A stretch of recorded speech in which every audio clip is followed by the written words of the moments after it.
අද ඉතින් අපි ඇවිල්ලා තින්නේ අම්බලන්ගොඩ දුවේ ඇල ගාවට.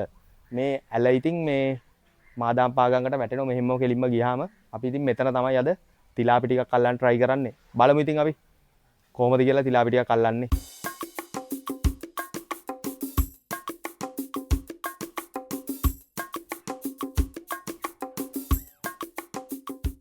අද ඉතින් අපි හැමට ගහගන්නේ ගැඩවිල්ලොන්. මේ තින් ඉතින් ගැඩවිල්ලෝ ටික අපේ. ඉතින් අපි ගැඩවිල්ලොන්ගෙන් තමයි අද මේ තිලාපි අල්ලන්නේ. බලමු.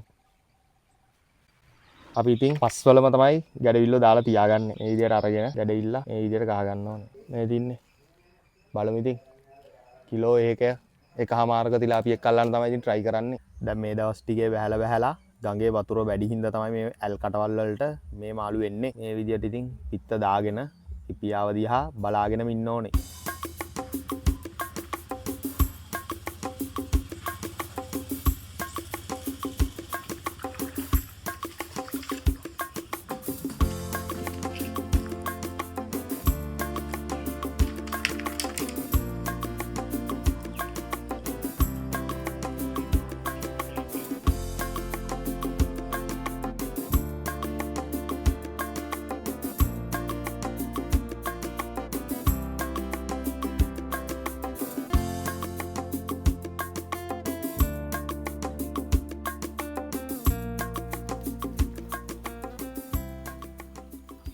ඔන්න ඉතින් අපිට තව තිලාපියක් කෑවා.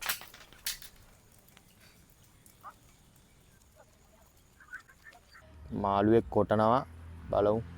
ඔයාලට පේනවා ඇති මේ තින් නිපියාව මාළු කොටනවා. කෑවා. සුපිරි භාණ්ඩයක්. කොහොමද බඩු? තිලාපි නාම්බෝ. මේක ඉතින් හදිස්සියට කරන්න පුළුවන් වැඩක් නෙමෙයි. ඉවසීම තියෙන්න ඕනේ. ඉතින් මේ තිලාපියේම මරනකොට ඔන්න කෑවා.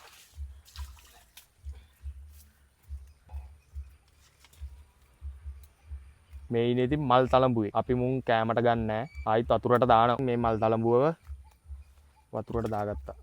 මේකත් ඉතින් ලේසි නෑ. දැනට අපි මාළු 6ක් විතර අල්ලගත්තා. තිලාපි නාම්බෝ 6 දෙනෙක් විතර. බලමු ඉතින් try කරන්න. ඉතින් කිලෝ දෙකක එකමාරක ලොකු තිලාපියක් අල්ලගන්න තමයි. ඉතින් ඔය විදියට තමයි අපි තිලාපි නාම්බෝ අල්ලගන්නේ. ප්‍රදීප් අයියා දැනට මාළු 6ක් විතර අල්ලගත්තා. මේ තින් ඉතින් අද දවසේ අපේ ප්‍රදීප් අයියා තමයි ඉතින් ඔක්කොම ඇල්ලුවේ. මට එකක්වත් යාවේ නෑ අද. මේ තින් ඉතින් අද දවසේ අපි දෙන්නත් එක්ක ඉතින් try කරා. ප්‍රදීප් අයියා තමයි අල්ලගත්තේ. අපි අල්ලගත්ත තිලාපි ටික. එහෙනම් ඉතින් ආයෙත් දවසක මේ වගේ සුපිරි වීඩියෝ එකකින් හමු වෙමු. ජය වේවා.